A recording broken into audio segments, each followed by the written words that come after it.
이 책으로 이 공부하는 한 권위로 끝내는 경매 투자의 정석. 이 책 같은 경우는 경매를 한 초급 과정부터 고급 과정까지 끝낼 수 있는 거예요. 좌측에 보면 그 경매 투자의 정석이 나오죠. 첫 번째는 이제 경매에서 우리가 이 경매 실전 투자 종합교육 과정은 한 달, 45일 동안, 그러니까 한 달 보름 동안은 이제 이론적인 공부를 할 것이고, 나머지 한 달 반 정도는 실제 물건 갖고 투자하는 종합교육 과정인데, 그때 첫 번째는 경매 투자에서 꼭 알고 있어야 할 민사집배법을 쉽게 이해하는 시간. 이 부분 같은 경우는 책을 따지면 민사집배법이 책이 한 권이 되는 거죠. 그래서 이 부분은 내용이 방대하고, 특히 이 책 안에서도 이 경매 투자의 정석에서도 그 179쪽까지 그 내용이 담겨져 있어요. 그러니까 56쪽에서 179쪽에 민사집배법에 대해서 자세히 기술해 놨는데, 그러한 이유는 우리가 이제 입찰을 들어갈 때 한번 민사집배법까지 모른다고 하더라도 권리분석하고 입찰에 참여할 수 있지만, 문제는 뭐냐면은 나중에 경매 절차에서 하자가 생겼을 때 경매를 취하시킨다든가 또는 이제 항고한다든가 이런 부분들, 경매 절차에 이의를 제기한다든가 이런 소송을 제기할 때는 이런 민사집배법을 꼭 알고 있어야 돼요.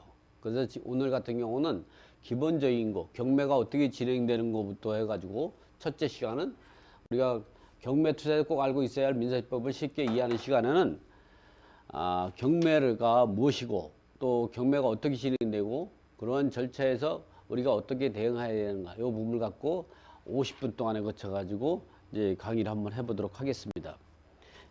첫 번째는 경매 같은 경우는 이와 같이 임의경매와 강제경매가 있는데, 그래서 임의경매와 강제경매는 어떻게 진행되고 그 차이점은 어떤 건가. 이 담보물건이라는 것은 사실은 우리가 이제 근저당권 같은 경우 은행에서 대출하고 근저당을 설정하게 되는 거죠. 그리고 담보가등기는 우리가 이제 가등기를 하는 거죠. 채권을 담보하기 위해서 가등기를 하면. 근데 보통 이런 가등기 같은 경우는 경매 절차에서는 이 가등기는 등기부에 어떻게 기재가 되냐면 소유권 이전 청구권 보전 가등기로, 또 다른 말로는 이걸 매매예약 가등기라고 하죠. 매매예약. 그래서 이런 이제 가등기권자 같은 경우는 등기부에 등기되어 있는 것만 갖고는 이게 소유권을 보존하는 가등기인지 아니면 채권을 담보하기 위해서 가등기한 건지는 잘 몰라요. 기본적으로 우리가 그래서 이 가등기권자가 채권 계산서를 제출했다면 담보 가등기권자로 해서 배당에 참여할 수 있는 거죠. 그래서 이러한 담보 가등기는 소유권 이전 청구권 보존 가등기권자가 법원에 채권 계산서를 제출하면 채권을 담보하기 위해서 가등기한 거다 이렇게 보시면 되고, 이 다음에는 이제 그 집합건물 전세권자가 있죠. 이 집합건물 전세권자가 이러한 담보물권자가 있고, 이 밖에 이제 이러한 채권자가 있을 때 그 채무자가 변제기가 도래했습니다. 돈을 갚을 때가 됐는데도 불구하고 돈을 갚지 않을 때는 이 담보물권자가 담보권 설정된 부동산을 담보 설정자가 그 담보물건을 의해서 경매를 실행하는 거죠. 채권을 해소할 목적으로. 이럴 때에 담보 설정된 부동산의 소유자는 채무자 또는 물상보증인이 되는 거죠. 그러니까 이런 부분들, 그러니까 피담보 채권의 변제를 받기 위해서 이게 근저당권자, 담보가등기권자 또는 전세권자가 자기의 채권을 회수하기 위해서 경매를 신청하는 걸 우리가 임의경매다 이렇게 보시면 돼요. 다음에는 이제 보면 강제경매는 무엇이냐. 강제경매 같은 경우는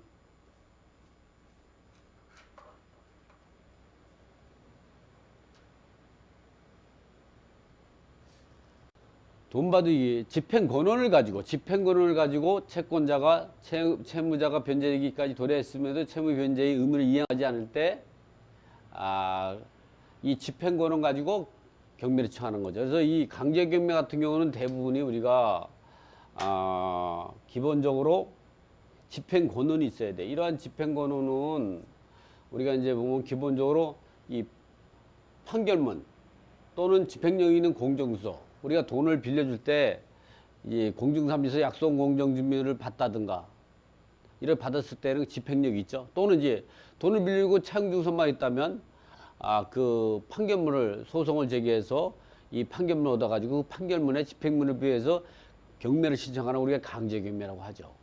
그러나 이런 거는 일반 채권에 불과하죠. 이거 또는 이제 그러면 주택 임차인이 지급 명령을 통해서 또는 전세보증 반환 청구 소송을 통해서 이 확정 판결을 받아가지고 그 판결문에 집행문을 비해가지고 강제 경매 신청하는데 이런 부분들은 이제 우리가 그래서 이 경매는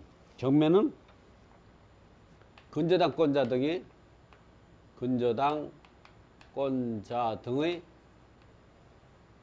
임의경매와 신청과 일반 채권자가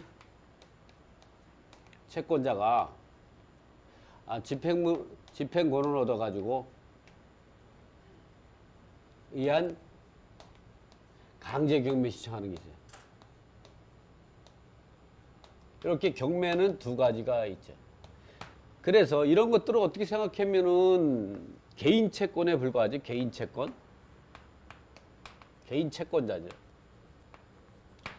이런 걸 우리가 이 법원 경매 절차라고 하죠. 법원 경매. 이런 것들을 우리가 법원 경매라고 하죠.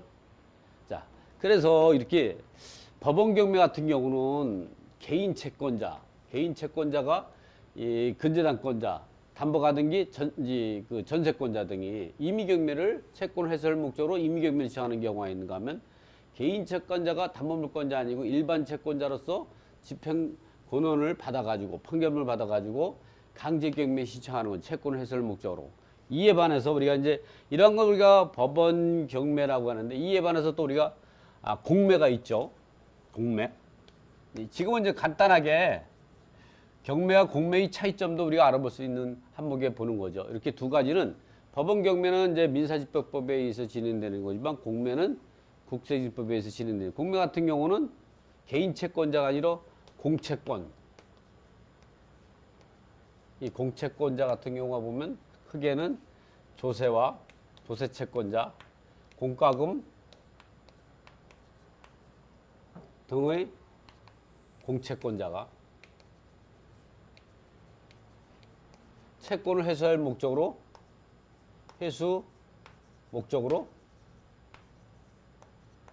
공매를 신청하는 거죠.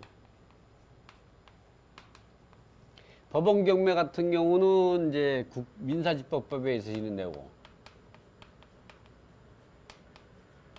공매 같은 경우는 국세집행법 이렇게 해서 그래서 지금 이 시간에는 이러한 이유 때문에 민사집행법을 공부하게 되는 거죠. 그래서 이런 상태에서 자 이제 그러면 법원 경매와 공매가 어떻게 진행되고 또 이 공매와 경매의 차이점이 어떤가 그냥 간략하게 우리가 살펴볼 수가 있었던 거죠. 또 시작할 때 이렇게 이제 큰 줄기는 법원 경매 같은 경우는 민사집행법 그리고 개인 채권자에 의해서 법원에서 경매를 진행하는 이렇게 3박자. 공매는 이제 국세집법에 의해 진행되고 공채권이면서 어디서 진행되냐? 한국자산관리공사에서 대부분이 한국자산관리공사와 또 이 공기업 또는 신탁회사 뭐 이런 등등에서 그러니까 공기관에서 매각이 되는 거죠. 공기관에서 채권을 해소하기 위해서 공매를 신청하는 경우하면 자기의 비업무용 재산을 갖다가 매각하기 위해서 이 공매를 진행하는 경우가 있죠. 이렇게 공매와 경매의 차이점. 그래서 이 중심에서 이 시간에는 이제 경매를 공부하는 시간이니까 이제 경매의 민사집행법이 어떻게 진행되는가 이 부분을 한번 살펴보겠습니다.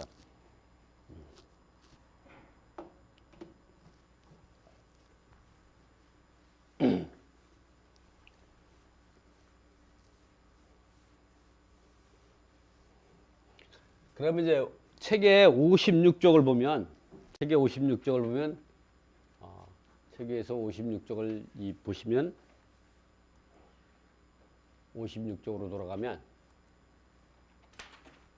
이와 같이 이제 경매가 진행되는 절차를 한눈에 볼 수가 있어요. 이렇게 보시면 좀 전에 같이 임의경매는 담보권에 의해서 실행을 위한 경매라고, 강제경매는 일반 채권자가 집행권에 의해서 경매를 신청하는 이렇게 임의경매, 강제경매가 진행되면 이러한 임의경매, 강제경매의 채권을 가진 채권자가 경매를 신청하게 되는 거죠. 예, 그래서 법원에다가 경매를 신청하면 일반 채권자는 강제경매를 신청하는 거고, 이 담보권, 근저당권자 등이 담보권자 같은 경우는 임의경매를 신청하게 되면, 어쨌든 채권자가 경매를 신청하려면 경매 신청서를 작성하고 경매 비용 및 경매 애납금을 준비하고 신청서 법원에 제출해서 경매 비용 및 애납금을 지급하면, 또 미등기 건물이 있을 때는 미등기 관에 관한 조사 명령을 하게 돼서 지상에 있는 미등기까지 일괄해서 제시의 건물로 경매를 신청할 수 있는 거죠. 채권자가 경매를 신청하게 되면 집행법원은 경매 개시 결정 여부를 하자가 없다면, 경매 개시 결정에 대한 하자가 없다면 경매 개시 결정을 하게 됩니다. 이렇게 경매 개시 결정을 하면 이 경매 신청서를 작성하고 이게 경매 개시 결정을 작성하게 되면, 이거는 이제 좀 우리가 경매 개시 결정을 하게 되면 이해관계인들은 이 경매 개시 결정에 대해 이의를 하고, 이럴 때 경매 개시 결정을 하게 되면 법원 같은 경우는 이제 등기관에게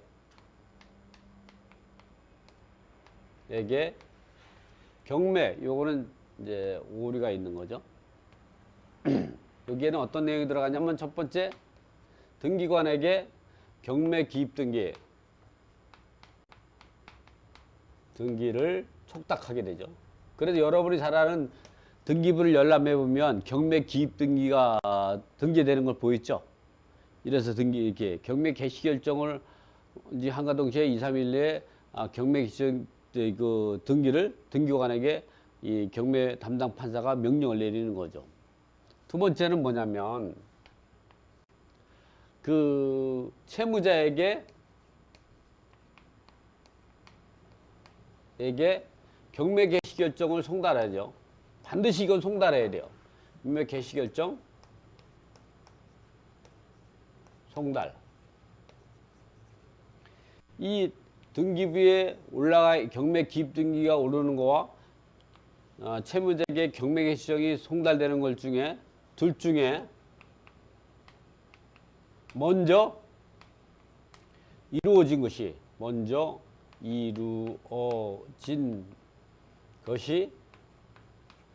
경매 압류효력이 발생하는 거예요. 경매 압류효력.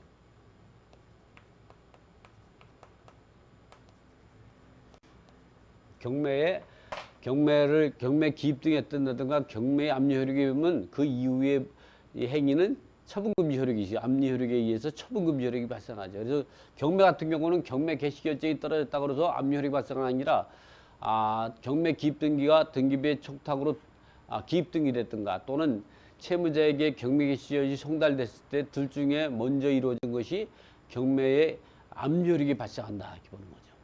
어쨌든 그래도 우리가 등기부의 압류가 경매 기입 등기에 뜬 이후에 입주한 임차인들 같은 경우는 소액 임차인에도 최우선 변제권을 갖지 못하는 거죠. 그래서 이렇게 된다. 이 부분은 이제 그 책을 내는 사람이 그 디자인하는 사람이 잘못해서 복사해서 똑같은 내용을 썼지만, 이 집행법원이 경매 개시 결정을 하게 되면 이와 같이 등기관에게 경매 기입 등기를 촉탁하고 채무자에게 경매 개시를 송달을 하게 되고, 특히 채무자에게 경매 개시정 송달이 안 된 상태에서 경매가 매각이 되면 항고의 대상이 되는 거죠. 그래서 그런 걸 이유로 해가지고 채무자가 경매에 대한 취소 신청을 할 수도 있고, 이와 같이 경매 개시 결정에 대한 이의 신청을 해서 경매를 취소할 수도 있는 거예요. 또 경매 집행이 정지 또는 제한할 수도 있고, 경매의 취하 방법 또는 부동산의 침해 행위를 방해하기 위한 조치 또는 이중 경매 신청, 이중 경매, 경매가 중복돼서 경매가 진행됐을 때는 이와 같이 배당 요구 종기 전까지 경매를 신청하게 되면 중복 경매로 진행이 될 수가 있는 거죠.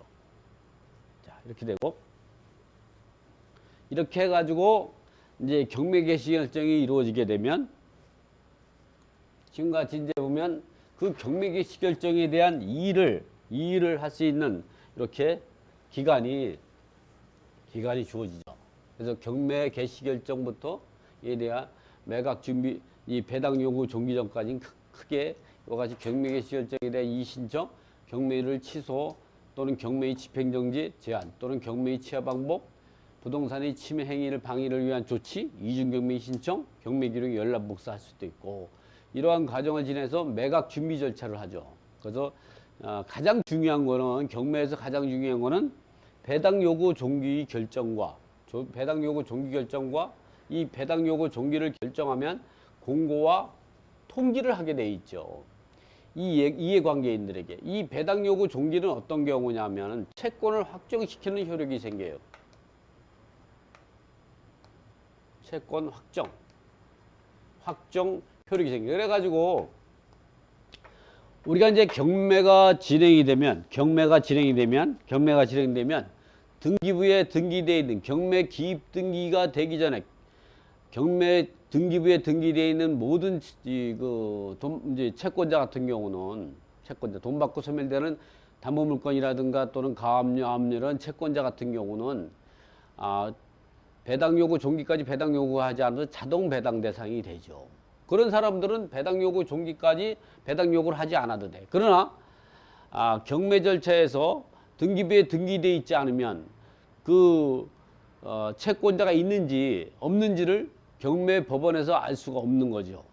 그래서 그럴 경우는 우리가 반드시 배당 요구 종기까지 배당 요구를 해야만이 배당에 참여할 수 있죠. 그런 사람들은 반드시 이렇게 배당 요구 종기 결정과 공고 통지가 이루어지게 되면 이 배당 요구 종기가 이 시기죠. 이렇게 배당 요구 종기가 있으면 이때까지 배당 요구를 해야만이 배당에 참여할 수 있어요. 특히 임차인 같은 경우는 등기부에 등기되어 있지 않기 때문에 반드시 배당 요구를 해야 된다. 또는 근로자의 임금 채권 같은 경우도 경매 기입 등기 전에 가압류가 안 돼 있다면 반드시 이때까지 해야 된다. 또 조세나 공과금 채권자의 우선 면제권을 가지고 조세 공과금 잘하더라도 반드시 등기부에 경매 기입 등기 전에 등기되어 있지 않다면 반드시 이때까지 배당 요구 종기까지 배당 요구를 해야만이 된다. 이렇게 배당 요구 종기까지 배당 요구를 하면 임차인 같은 경우는 배당 요구 이후에 퇴거를 하더라도 이 배당 요구 효력이 확정돼 있죠. 근데 문제는 뭐냐면 배당 요구 종기가 있고 나가지고 경매가 취소된다면 그 종전에 가지고 있던 대항력과 우선 면제권은 무효가 돼버리는 거죠. 효력이 상실돼 버리는 거죠. 그래서 우리가 이 배당 요구 종기는 채권을 확정시키는 효력이 생겨가지고 선순위 임차인이나 후순위 임차인이 전입 신고하고 확정일자를 해서 확정일자 우선 면제권 또는 최우선 면제권을 가지고 있는 임차인이라고 하면 배당 요구 종기 이후에 이사를 가더라도 배당 요구한 효력이 그대로 확정돼서 선순위 임차인 같은 경우는 미배당금도 낙찰자가 인수해야 되는데 문제는 이러한 경매가 진행되다가 취소되는 경우가 많다는 얘기죠. 그러면 취소되면은 종전에 가지고 있던 모든 효력이 상실돼 버릴 수도 있다는 거죠. 그래서 반드시 배당 요구 종기까지만 대항 요건과 확정일자를 갖추고 있으면 된다고 생각하지 말고 언제까지 항상 낙찰자가 잔금 납부할 때까지 최소한은 이제 그 주택을 점유하고 있어야만이 임차인이 채권을 손실을 보는 일이 없을 것이라는 거죠. 그래서 이 배당 요구 종기는 채권을 확정시키는 효력이 생긴다. 그리고 이제 첫 매각기일과 새 매각, 재매각이라는 게 있어요. 첫 매각일은 처음에 경매를 매각기일을 잡고 그에 따라서 매각 결정기일을 일주일, 첫 매각기일에서 일주일 지나서 매각 결정기일을 잡아가지고 그걸 지정 공고 또는 이해관계인에게 통지하게 되죠. 이 새 매각은 뭐냐면 첫 매각일에 입찰자가 없어서 새로 이제 그 다음 한 달 뒤에 다시 새 매각을 잡는 거죠. 이 재매각이라는 건 뭐냐면 낙찰자가 그 잔금을 납부하지 않아 가지고 재매각 절차를 진행하고 그에 따라 일주일 있다가 매각 결정 기일을 지정 공고 그리고 이해관계인이 통지하는 걸 말하는 거죠. 그래서 이게 첫 매각 기일하고 새매각 재매각 기일에 대해서 우리가 좀 알아보고요. 이것은 배당 요구 종기 신청이 종기부터 1월 한 달 이내에 이런 첫 매각 기일을 잡게 된다. 이러한 첫 매각 기일을 잡게 되면 매각 물건 서류를 열람을 하게 되는데 첫 매각 기일 일주일 전부터 매각 물건 명세서나 감정평가서나 현황조서를 갖다가 이제 하게 된다. 또는 이게 공매 공고부터 경매 공고일로부터 2주 후 20일 안에 첫 매각 기일을 잡는다. 그러니까 경매 공고일로부터는 2주 후 20일 안에 첫 매각 기일을 잡고 이 매각 물건 명세서를 열람하는 것은 첫 매각 기일 일주일 전부터 매각 물건 명세서 감정평가서 현황조서를 갖다가 열람하고 있다. 그래서 이제 보면 이와 같이 배당 요구 종기 신청해서 첫 매각 기일 정하고 이 첫 매각 기일이 잡히게 되면 이때부터 그 매각 절차를 진행해서 경매 같은 경우는 보통 한 달에 한 번씩 하니까 계속해서 매각을 진행을 하는 거죠. 매각을 해서 낙찰자가 발생하게 되면 여기서 낙찰자가 발생하게 되면 일주일 후에 매각 허가 결정 또는 매각 불허가 결정을 하게 되는 거죠. 이 기간은 왜 일주일을 주게 되냐? 이해관계인들이 매각 허가에 대한 이의를 할 수 있는 기간을 주게 되는 거죠. 이렇게 일주일 있다가 대개는 이제 낙찰되고 나면 일주일 있다가 매각 허가 결정이 되는 게 대부분이죠. 불허가 되는 경우는 거의 없죠. 그래서 매각 허가 결정이 되면 또다시 일주일을 줘요. 이거는 낙찰되고 나가지고 이해관계인들이 매각 허가에 대한 결정에 대한 이의를 했는데도 불구하고 매각 허가 결정을 해버렸어. 그러면 또다시 일주일 동안 뭐냐면 매각 허가 결정에 대한 확정에 대한 이의를 할 수가 있는 거예요. 이걸 즉시항고라고 하죠. 매각 허가 및 매각 불허가 결정에 대한 즉시항고를 할 수 있는 그 7일을 주어게 되는 거죠. 이건 법원에 신청을 하면 소송을 하게 되는 거죠. 이럴 때에 즉시항고를 하려면 이해관계인들은 이제 그 10%에 대한 우리가 이제 공탁금을 대야 돼요. 이러한 공탁금을 지급한 사람하고 즉시항고를 한 사람들은 그 채무자금 소유자 이런 사람들은 이제 그 몰수돼요. 그러나 그 이해관계인들은 돌려받을 수 있죠. 낙찰자도 즉시항고를 할 때에는 입찰 보증금을 공탁해야 돼요. 어쨌든 이러한 과정에 이제 그 입찰기일에 일주일 있다가 매각 허가 결정이 되고 일주일 있다가 매각 허가 확정이 되는 거는 거의 여기에는 크게 뭐 매각 허가 결정에 대한 이의라든가 즉시항고를 하는 경우는 아마 100이라면 한 1%도 안 되죠. 한 100건이라고 하면 한 건이 있을까 말까요. 그러니까 99%는 이렇게 낙찰을 받고 나서 일주일 있다가 매각 허가 결정을 하고 일주일에 매각 확정이 되는데 이의를 제기하는 사람은 거의 없죠. 그래서 되게 순차적으로 이거 낙찰 받고 나서 14일이 지나고 나야 매각 결정이 확정돼. 매각 결정이 확정이 되면 이 여기 낙찰되게 되면 우리가 낙찰자를 매각길의 낙찰자를 우리가 최고가 매수인, 신고인 이렇게 매각 결정이 되고 나면 신분이 매수인이 되는 거예요. 이런 경우는 계약 체결이 효력이 생기는 거예요.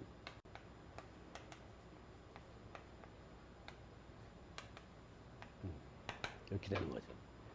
그리고 나서 이때부터 30일 있다 잔금 납부 기간이 주어지죠. 그리고 이때부터 30일 있다가 배당길이 잡히게 되는 거죠. 배당. 그래가지고 요거를 좀 더 세밀하게 한 번 더 하게 되면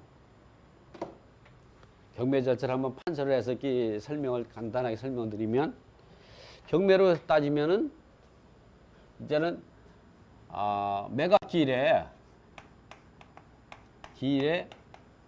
이 낙찰자가 됐다. 낙찰받았다. 그러면 이 신분은 우리가 뭐라 그러냐면 최고가 매수 신고인. 그냥 결국 말하면 이때는 이 가계약자라고 보시면 돼요. 언제든지 이 계약자의 이제 계약이 취소될 수가 있는 거죠. 그 이때부터 7일 있다가 7일 후 이 7일간은 7일간은 뭐냐면 매각 허가 또는 불허가에 대한 이의를 제기할 수 있는 시간이죠. 그래서 매각 허가 또는 불허가. 그리고 이때 또 7일 동안은 7일간은 즉시 항고할 수 있는 기간이에요. 그래서 이렇게 해서 이의가 없으면 매각 결정이 확정되는 거죠.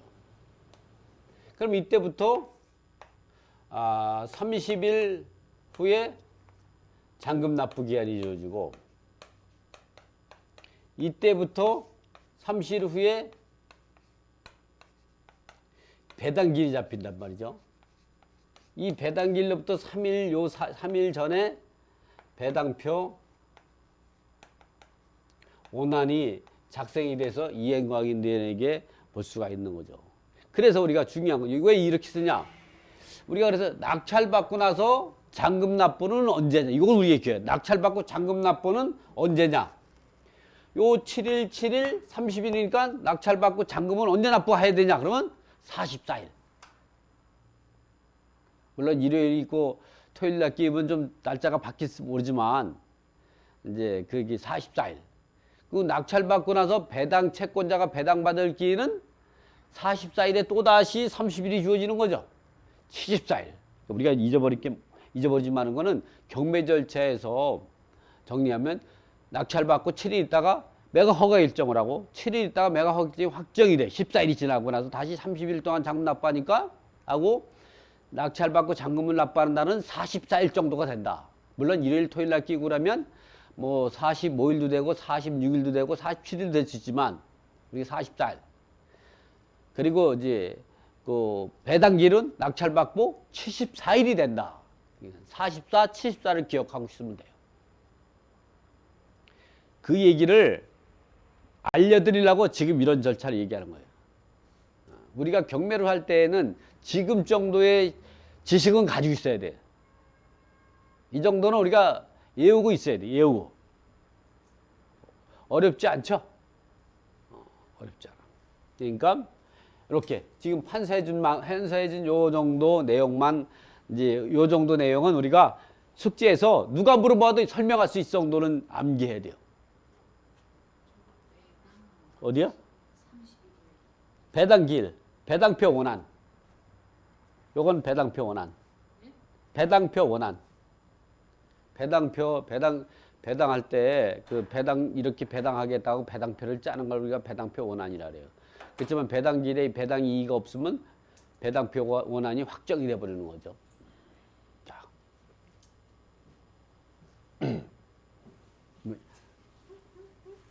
요거 내용은 책에 다 있는 내용이에요. 이 내용이 이제 궁금하고 지금 도표 써준 게 이해가 잘 안 간다.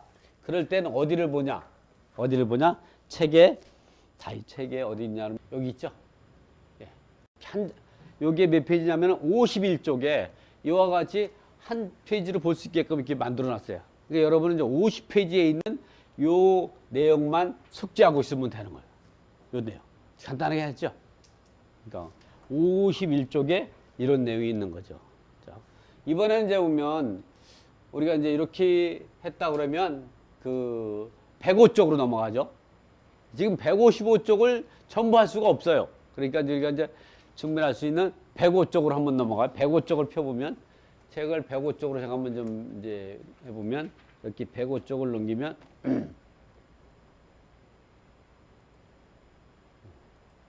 이와 같이 입찰서를 작성하는 방법과 낙찰받고 대금을 납부하는 거, 이 부분을 또 우리가 공부하죠. 이와 같이 입찰서를 작성하는 방법과 낙찰받고 나서 매각 대금을 납부하는 방법 해보는. 이해 이제 그 중간에 있는 그 한 40페이지 정도도 상당히 중요한 부분이에요. 그러니까 그거는 혼자서 언제든지 독학으로 할 수 있는 거고, 이 부분 같은 경우는 우리가 꼭 실무에서 알고 있어야 되고, 좀 전에 같이 낙찰받고 14일 있다가 잔금 납부 기일이 정하게 되는데, 매각 그 14일 지나서 30일 있다가 잔금을 납부 기일이 정해지고, 30일 있으면 배당이니까 낙찰받고 44일 이후에 잔금을 납부하고 74일이 배당기일이 된다. 그러한 경우는 매각 허가 결정 7일, 매각 허가 결정이 확정되는 7일이 14일이 중간에 껴서 그렇다. 이 부분은 이제 보면 몇 페이지냐 그러면 그 105쪽에서 133쪽이죠. 여기서 뭘 볼 거냐면 우리가 경매법원에 가서 제일 먼저 해야 될 부분이, 가끔 보면 경매법원에 갔다가 몇 시간씩 기다리다가 입찰서를 제출했어요. 그랬더니 집행관이 이제 뭐 나중에 이제 그 보면서 낙찰자를 결정하고 이제 그 입찰함을 개함을 하다 보면 경매가 취소되거나 연기된 물건에 입찰서를 제출하고 한 세월 기다리는 거야. 경매가 당일날 아침에도 취소가 많이 돼요. 그런데 그 취소된지도 모르고 계속 몇 시간씩 기다리는 거예요. 그 나중에 이제 기다려가지고 이제 입찰함을 개함하잖아요. 이 통에 있는 통 개함을 하면은 그 물건 변호들이 다 정리를 해요. 근데 그날 경매가 취소되거나 연기되거나 변경됐으면 어떻게 했어요? 부르죠? 서초동에 사는 김동희 선생님, 이리 오세요. 선생님은 경매를 많이 안 해보셨나 봐요. 왜 오늘 경매가 취소됐다는 거는 이와 같이 경매법정 이제 우측이나 좌측에 입찰 게시판에 기재가 돼 있거든요. 이거에 분명히 우리가 게시판에 공고를 했는데 그것도 안 보시고 이게 그 입찰서를 제출하시면 어떻게 하세요? 몇 시간씩 그냥 헛고생만 하고 가시게 되잖아요. 그럼 어떻게 했어요?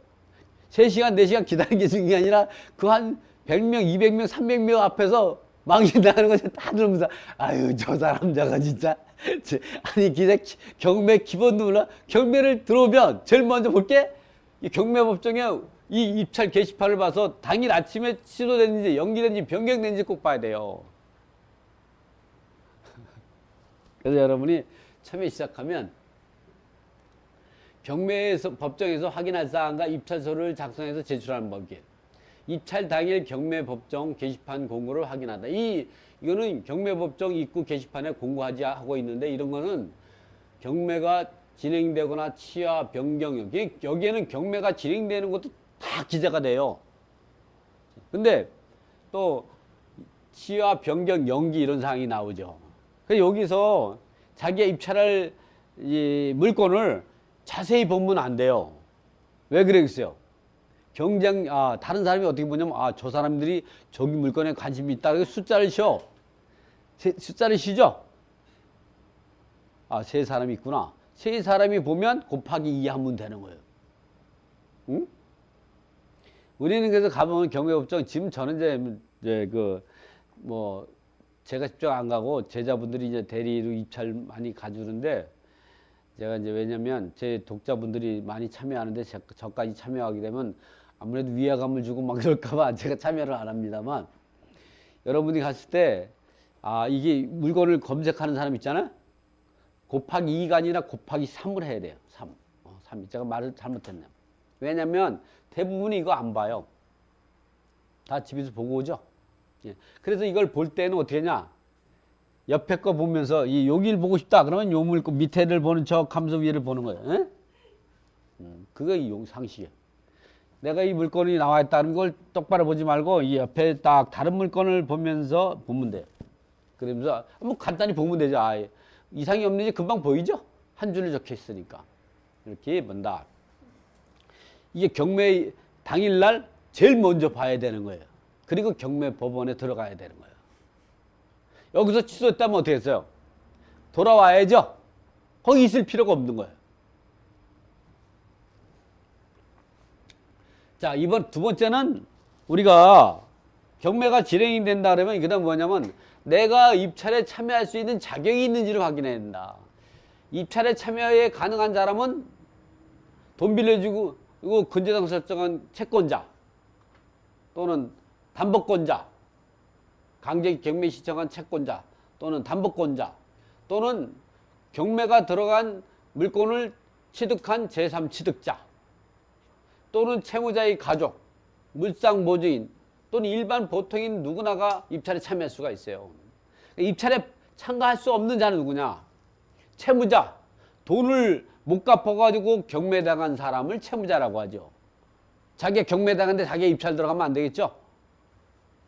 또 소유자, 강제 경매일 때는 강제 경매 당한 사람 또는 이 법 행위 무능력자, 뭐 미성년자 이런 사람들 말하죠. 이런 경우는 법정 대리에 의해서만 가능하고 재경매 절차에서 잔금을 납부하지 않아서 경매가 들어갈 때에 잔금을 납부하지 않은 전 낙찰자, 전 매수인이죠.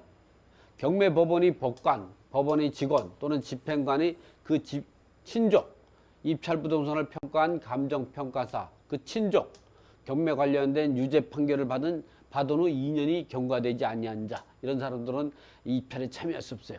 그러니까 여러분이 입찰할 때는 내가 여기에 해당된다 하는지 여기에 해당되는지 꼭 봐야죠. 입찰 참가자의 준비사항은 본인이 입찰할 때는 이게 신분증 도장 그리고 돈만 가져가면 돼요. 대리인이 입찰할 때는 이 입찰자 본인의 인감증명서, 본인의 인감 날이 위임장, 그리고 대리인이 도장, 그리고 대리인이 신분증만 가져가면 되는 거예요. 신분증. 그리고 입찰 보조금이 있어야죠. 법인이 입찰할 때는 법인이 등기부 등본, 대표이사 신분증, 법인 도장, 법인 시청 보조금, 법인이 대표가 갈 때. 이 대리인이 갈 때는 이것도 위임장이 있어야겠죠. 공동입찰일 경우는 공동입찰 신고원, 공동입찰자 목록, 불참자의 인감증명서, 불참자의 인감이 날인된 위임장, 그리고 참석자의 신분증, 도장, 매수주 보증 가지고 된다.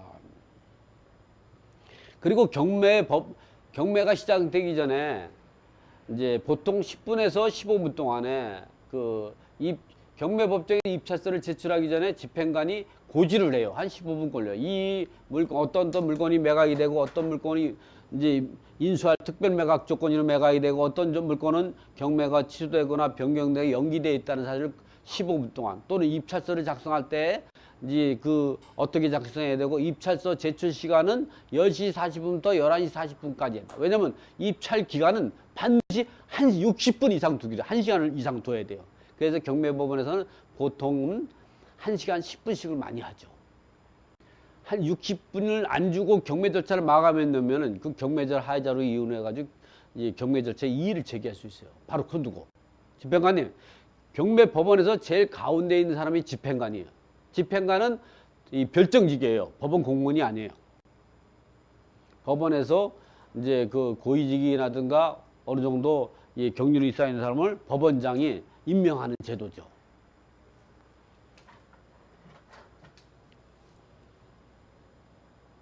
입찰되는 물건에 대한 그러면 이제 이렇게 집행관이 이제 그 경매에 관한 고지를 한 내용을 다 끝나고 나면 우리가 이제 그때부터 입찰에 참여할 수 있는 보통 1시간 10분 정도로 입찰에 참여할 수 있어요. 그때 입찰표 작성 방법은 뭐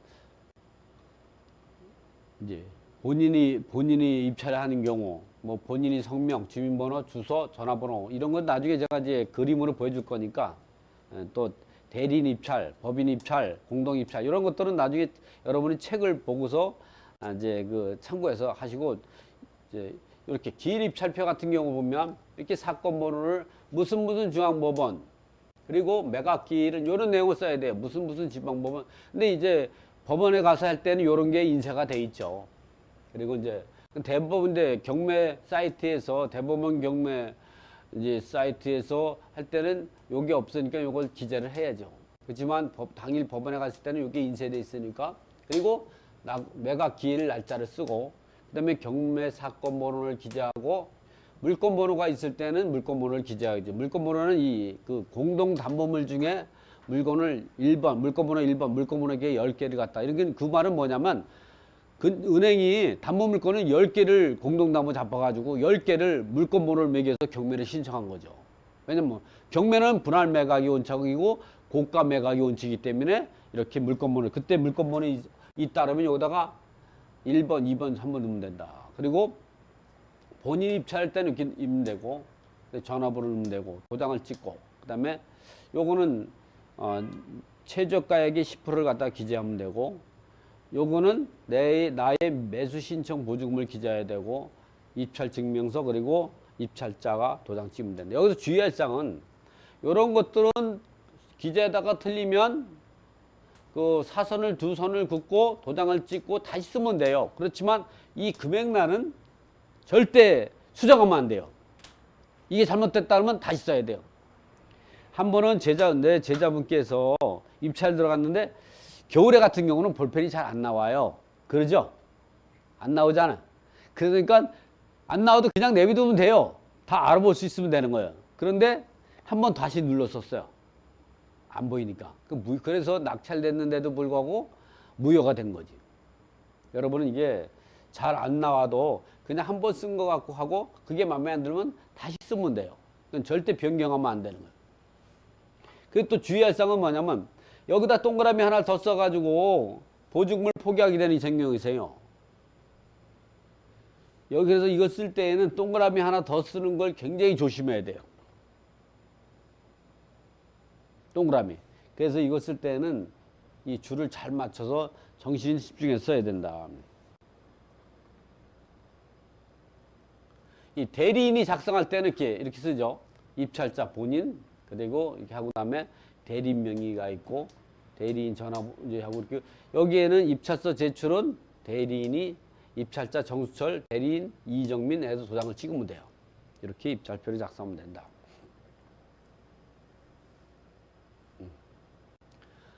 그리고 뒤에 보면 입찰표 뒤에 보면 위임장이 있어요. 위임장에다가 이 난에다 기재하면 되죠. 이렇게. 공동 입찰 때도 마찬가지고, 공동 입찰도 공동 입찰 신고원하고, 그리고 이제 공동 입찰자 목록, 그리고 이제 이번에 입찰서를 작성했다면 입찰 보증금 제공 방법과 매수 신청 보증금을 작성하는 방법. 이런 부분 같은 경우는 여기다가 최저가에 10%를 갖다가 여기다 넣고, 이제 여기다가 사건 번호하고 제출자 이름을 넣으면 돼. 대리일 때 대리 이름 쓰면 되고, 그리고 뒤에다가는 인자 있는 데다가 그 날인하면 되죠. 여기다 입찰 보증금을 넣고 콘치케스 꽂으면 되는 거예요. 그리고 이제 대봉투 같은 경우는 이거죠. 대봉투가 여기 하나 있을 겁니다.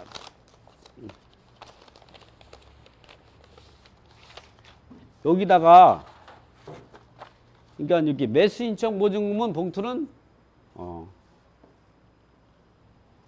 매수 신청 봉투는 이 봉투가 돼. 여기다가 이제 경매 사건 번호하고 제출자 이름 쓰면 되죠. 대리인이 제출한 대리, 그리고 뒤에 여기다가 인자 표시 있는 데다가 여기다 도장을 날인하면 되는 거고, 여기다 입찰보 좀 넣고 이렇게 접근 다음에. 근데 여러분이 조심해야 될 게 수표를 넣을 때는 반드시 그 수표 번호의 뒤에다가 이서를 해놔야 돼요. 왜냐면 수표가 놓는데 이 콘치케스가 없을 때는 그냥 이렇게 넣을 수도 있거든요. 그다음에 이게 빼다 보면 이게 빠져요.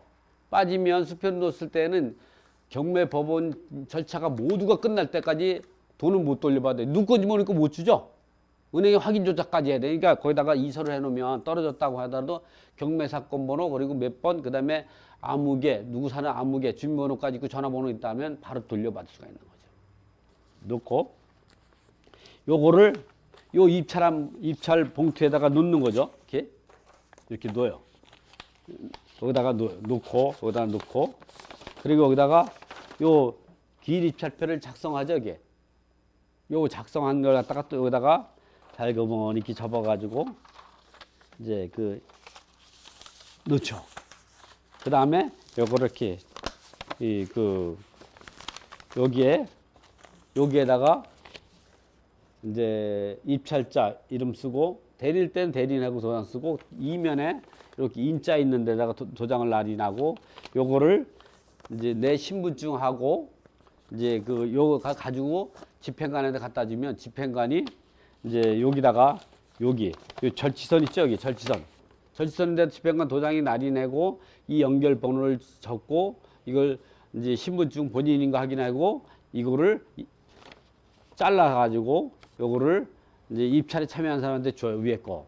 그리고 요거는 그 입찰함에 놓게 하도록 하죠. 이렇게 하면 입찰 절차가 지나가는 거예요. 그리고 내가 기다렸다가 이제 개함을 하죠. 입찰함을 갖다 열면은 낙찰자를 발표하면 내가 낙찰자가 결정이 되면 요거 갖고, 예, 요거 잘라진 이 절차선 갖고 신분증 가지고 가서 본인 확인해 가지고 채권가 매수인이 된 그 확인증을 갖다가 증명서를 받게 되고, 내가 낙찰받지 못할 때는 입찰 보증금을 돌려받게 되는 거죠. 이렇게 해서 입찰 절차가 이제 마무리가 되는 거죠. 그 다음부터 낙찰됐다 그러면 일주일 있다가 내가 허가 결정이 되는 걸 확정이 되고, 일주일 있다가 확정이 되는 거 확인해서 그 확정되면 30일에 잔금을 납부하고, 그 30일 있다가 배당기일까지 마무리가 되는 절차로 해서 경매 절차가 진행이 된다, 마무리가 된다, 이 말이죠.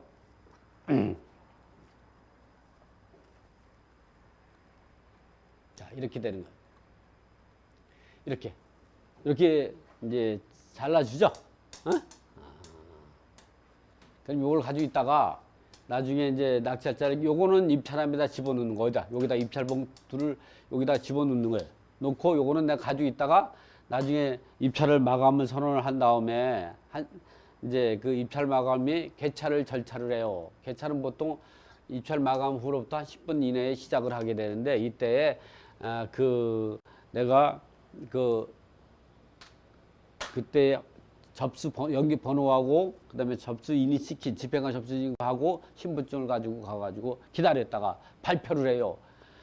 서초동 암흑에 사는 김동희 선생님이 그 얼마에 이제 그 입찰에 참여했는데, 이 물건에 대해서 공의자 우선 매수할 사람이나 차순위 매수 신고할 사람이 있으면 신고하세요, 이런 얘기예요.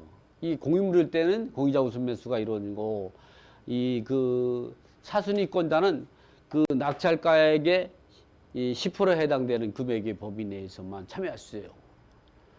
그런 사람이 이제 공의자 우선 매수를 한다든가 차순위 매수 신고를 하게 되면, 이제 특히 공유물 같은 경우는 공의자 매수 신고한 사람한테 매각 결정하고, 그다음에 이제 공의자 우선 매수하지 않은 사람은 차순위 매수 신고인이 지휘돼가지고 입찰 보증금을 돌려받지 못해요. 그러니까 바로 그 당시에는 자기가 취소를 하면 돼요. 그 방법 같은 경우를 이와 같이 이제 보면, 채권가 매수인이 결정이 되고 차순위 매수 신고를 인이 할 수가 있고, 그다음에 이제 공의자 우선 매수 같은 경우는 이와 같이 매각 기일까지 매수 신청의 보증금을 제공하고 채권가 매수 신고 가격으로 같은 가격으로 채무자의 지분을 우선 매수하겠다고 신고할 수 있다. 이때 법원은 채권가 매수 신고인이 있어도 그 공의자에게 매각을 허가해야 된다. 이는 호가경매, 기일경매, 기찰 모두가 적용이 된다는 거죠. 이와 같이 이루어지게 되고,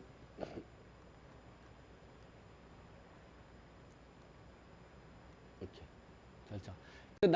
내가 낙찰 받았다 그러면 이와 같이 요거랑 신분증을 가지고 가면 요거 신분증 도장이 있어야 돼요. 가가 도장을 찍어주게 되면 이러한 영수증을 띄워줘요.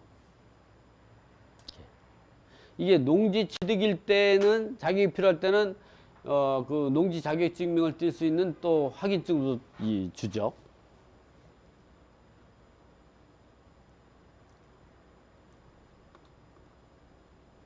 그래서 입찰이 마감. 이래 고지된 입찰 마감 시간이 지나면 입찰이 마감을 알리는 종을 울린 후 집행관이 이를 선언함으로써 입찰을 마감하게 된다. 다만 입찰표의 제출을 최고한 후 1시간이 지나지 아니하면 입찰을 마감하지 못한다.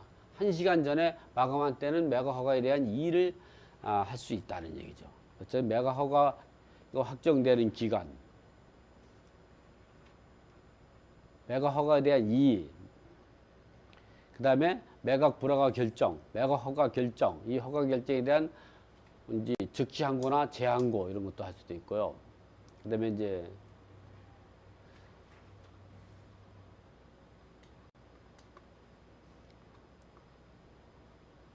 이게 매각 허가 결정이 확정과 그 효력은, 이 확정이 되게 되면 계약의 효력이 생기는 거죠. 이때부터 확정이 되면 이때부터 그 잔금 매각 허가 결정 확정일 때부터 7일 내에 이의 신청할 수 있고, 확정가 없으면 매각 확정 결정이 확정된다. 따라서 확정이 7일 내에 항고 기한이 경과될 때, 또는 매각 허가 결정에 대한 이제 항고에 대한 기각 결정이 확정될 때, 이럴 때가 우리가 이제 매각 허가 결정이 확정이 효력이 생기고 이럴 때에 계약 체결이 효력이고 이때 2, 3일 이내에 이제 그 잔금 납부 기간을 정해서 통지해야 된다 말이죠.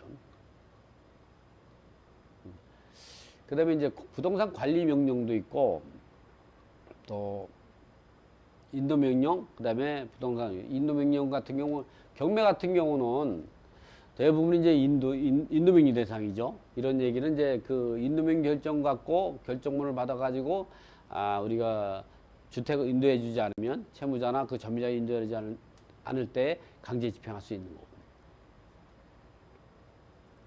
이렇게 매각 대금이 지급기한 거 어떻게 납부하면 되는가 이런 경우는 매각 허가 결정이 확정이 되고 나서 그 30일 이내 잔금 납부가 이제면 그 기간까지 납부하고 그 기간이 납부되지 않았을 때는 지연이자가 포함이 되는 거죠. 어쨌든 재매각 3일 전까지 잔금을 납부할 수 있어요.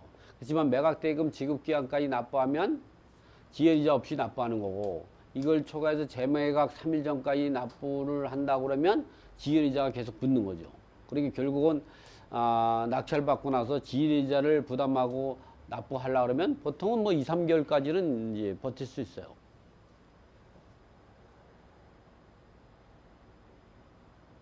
이렇게 잔금 납부 기한이 정해지면 이렇게 이와 같이 대금 지급 기한 통지서가 이제 그 낙찰자에게 갑니다.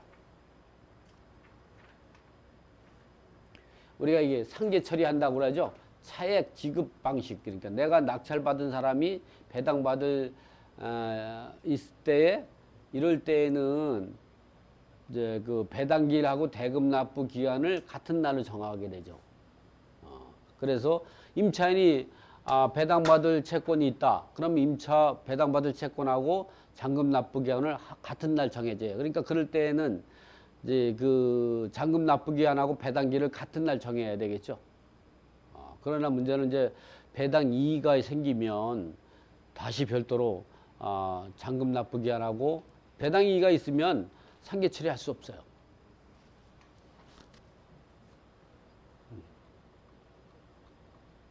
채무이수 신청 방법은 우리가 경매로 낙찰받으면 은행에서 추가로 대출받는데 그렇지 않고 이미 그 경매 절차에서 등기부에 등기되어 있는 1순위 은행 근저작권이 있다면 그 근저작권 설정한 은행에 찾아가서 내가 그 채무를 인수하겠다면 은행에서 동의서 써주게 되면요 채무를 인수하고는 별도로 그러면 그것도 대금 납부 기한하고 잔금 납부 기한을 같은 날 정해서 이제 통지하게 되죠. 그럼 같은 날 그 채무 인수 금액만큼은 공제하고 나머지 그 잔금을 치르게 되죠. 그럴 때에는 추가로 대출 받을 필요가 없는 거죠. 이런 채무 인수 방법도 있다. 근데 우리가 채무는 세포대에 담는 게 낫다고 생각했죠. 그래서 이 채무 인수 신청서가 있는데 이런 걸 인수하는 경우는 좀 드물어요. 그냥 새로 대출 받는 게 대출 받으면 더 많이 해주고 그러니까. 왜냐면 그만큼 가격이 많이 올랐잖아요. 자, 이런 방법이 있고, 이제 매수인이 매각대금을 미납할 경우는, 그 차순위 매수인권이 때는 차순위 매수인권에게 그 매각 결정을 하게 되죠. 또 이 차순위 매수인권도 잔금을 납부하지 않고, 낙찰자도 잔금을 납부하지 않으면 전 매수인도 낙찰자지 않았던 둘 중에 재매각 3일 전에 먼저 잔금을 납부한 사람한테 소유권을 취득하게 된다. 자, 이렇게 하고. 이번엔 뭐냐면 그 135쪽을 한번 가볼까요? 135쪽을 가면은 이 내용이 요 내용이 굉장히 많죠. 많은 내용이에요. 135쪽을 가면은 이와 같이 소유권을 취득하고 인도명의청과 배당까지. 그러니까 내가 잔금을 납부해서 이 법원 경매 같은 경우는 민사집행법 135에서 잔금을 납부하면 소유권을 취득하는 원시 취득 조항이죠. 그래서 등기와 상관없이 잔금을 납부하면 소유권을 취득하고 공매 같은 경우는 국세집법 77조에서 잔금을 납부하면 소유권을 취득해요. 그래서 공매와 경매가 같은 날 진행될 때에 잔금을 납부를 같은 날 할 수가 있어요. 한두 시간 차이로. 우연찮게. 그런데 1시간 전에 잔금을 공매로 납부했는데 경매로 1시간 후에 납부한 사람이 먼저 등기를 할 수가 있겠죠. 그 등기 절차는 무효가 되는 거예요. 그래서 잔금을 치르겠다면 등기를 이제 잔금을 이제 치르고 등기를 나중에 했다라도 소유권을 취득하는 경우는 전혀 문제가 없다. 이렇게 소유권을 취득하고 나서 우리가 내보내야 되는데 명도 절차를 진행하는데 혹시 안 나갈 때를 대비해서 인도명의 정하고 또는 배당까지 보면 이렇게 나오죠.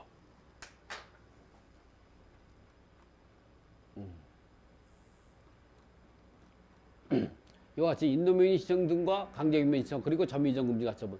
이 인도명령이라는 거는 6개월 이내에 신청을 해야 되는데 이렇게 매수인이 매각대금을 납부한 경우에는 그 납부한로부터 6개월 이내에 채무자, 소유자 또는 부동산 점유자에 대해서 매수인에게 부동산을 인도하도록 법원이 인도명령을 신청할 수 있다. 이에 따라 법원이 인도명령 결정을 하게 된다.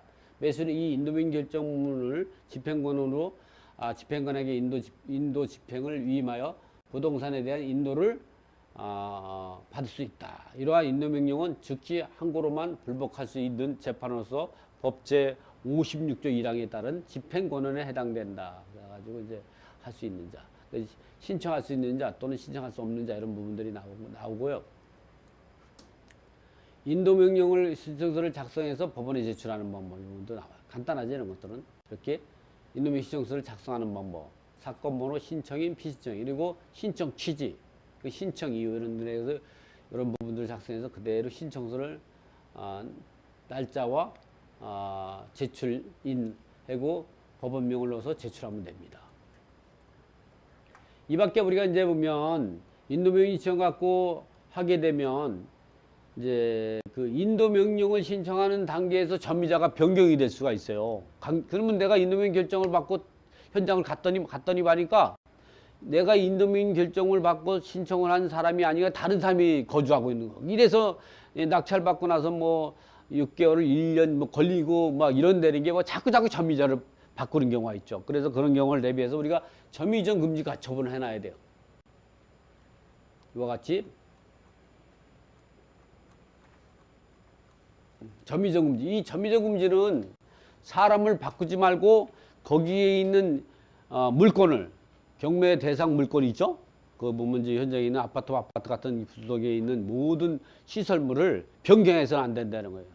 그래서 이게 인적, 물적 변경을 방지 못하게 하는 걸 점유이전 금지 가처분을 하죠. 그럴 때 이렇게 인도명령 결정문을 갖고 우리가 이제 그 강제 집행하는 경우는 시간이 걸려요. 그러나 이제 보면 이게 점유이전 금지 가처분 같은 경우는 신청서를 제출하고 면 빠르면 한 15일에서 20일 사이에 붙일 수가 있죠. 그것도 강제 집행과 똑같아요. 현장을 가가지고 사람이 없으면 그 다음번에 가야 되는데 꼭 일주일 있다가 갈 필요가 없고 2, 3일 있다 또 갈 수도 있는 거예요. 집행하라고 대동해가지고. 가가지고 사람이 없으면 그 증인하고 성인 증인하고 같이 대동해가지고 열쇠로 문을 따고 들어가가지고 거실에 붙이죠. 벽에 이런 데다 붙이고 오죠. 그러니까 점유이전 금지 효력이 생겨 그 이후에 점유자가 변경이 되면 우리가 이제 보면 강제효용 침탈죄 해당이 돼서 형사처벌 받게 돼요. 그런데 못 바꾸죠. 그리고 바꿨다고 해도 승계집행문에 의해서 강제집행할 수가 있고 그런 다음에 인도명령 결정하고 강제집행하러 갈 때 처음에 갔을 때는 없으면 문 따고 바로 안 들어가요. 그러나 두 번째 가도 없으면 그러니까 일주일에 뭐 2, 3일 내에 방문해서 다시 문 닫고 강제집행할 수가 있는 거죠. 그래서 항상 여러분이 이 명도를 할 때 낙찰자가 매각 결정이 되고 나서 보통 저 같은 경우는 낙찰 받고 나면은 일주일 있다가 매각 허가 결정이 되고 나서는 매각 불허가 되는 경우는 없으니까 매각 결정이 취소되는 경우 없으니까 낙찰 받고 나서는 현장을 방문해 가지고 이제 그 채무자나 이제 그 대항력 없는 임차인 등을 만나서 명도에 대한 협의를 하죠. 그런데 그 과정에서 협의가 잘 되면은 우리가 점유이전 금지라든가 인도명령 결정을 신청을 하지 않는 경우도 있지만 협의가 잘 안 될 것 같다면 무조건 점유이전 금지하고 인도명령 결정을 신청을 해서 이 강제 집행 절차를 진행하면서 상대방을 압박해가지고 적당한 이사 비용을 주고 그 내보내는 방법으로 경매 절차를 마무리 짓는 게 되는 거죠. 이와 같이 우리가 경매 투자에서 꼭 알고 있어야 할 민사집행법을 쉽게 이해하는 방법을 갖다가 총체적으로